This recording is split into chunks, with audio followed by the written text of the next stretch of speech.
Welcome back to the channel and welcome back to another quick pick prediction video. In this video, I'll be predicting the lightweight bout between Guram Kuteladze versus Elves Brener. And how I feel about this one right here between Kuteladze versus Brener is, I'm going lock confidence Guram Kuteladze to beat Elves Brener. And maybe that lock a little bit, maybe it's a lot of it actually, undeserved to be honest.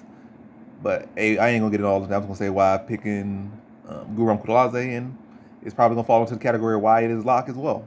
But hey, I'm just gonna explain why I'm picking them. So, Guram Kuteladze versus Elves Brener. Elves Brener is coming off a split decision win over a former 45er who's not really the greatest striker, not really the greatest grappler or anything like that. And Tukhugov was a solid fighter, but yeah, that's not a guy you should.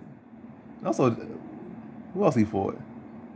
He just came off prior to winning that fight. I mean, prior to losing that fight, Tukhugov just I think was for the former 35. So like, you know, this guy fights small guy. This guy fights smaller guy. Like, what's going on here?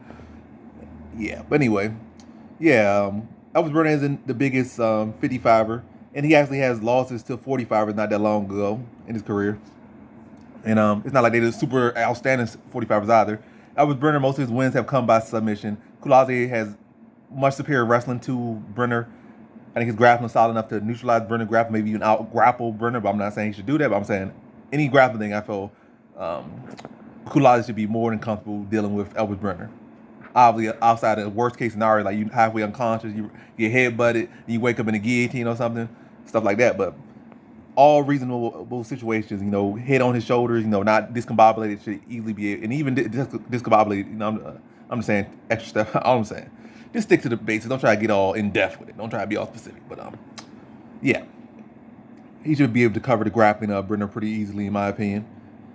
I think he's the much bigger fighter. I think he's a much more technical striker. I feel like Brener, you know, tries to just throw a bunch of stuff out there. You know, some of the stuff has some rhyme to it, but I think a lot of stuff he just throws out there just to get people off him, just to get some little groove going, just throwing a bunch of little jumping kicks when nobody even near him. Like I said, just create space, and so he can, like, I guess, throw shots without having to fear and getting hit back as much. But like I said, throw a bunch of jumping switch kicks, like when no one's around. So hey, now at least you're like a yard away now because I did that jumping switch kick and you just avoided. So now I got some space, get like 10 more seconds to breathe, walk in, settle, think what I'm doing. But it really ain't nothing else but beside that. Like no real actual threat behind it. It's just throwing stuff out there a lot of times. And I'm not saying he's just an unpolished striker, but he's definitely, I wouldn't really rate his striking on that much. It's okay. It does the job. But I think even it's Tukhugov was like overall the more cleaner striker, but I think Brener just was a little bit more active. And maybe, but yeah.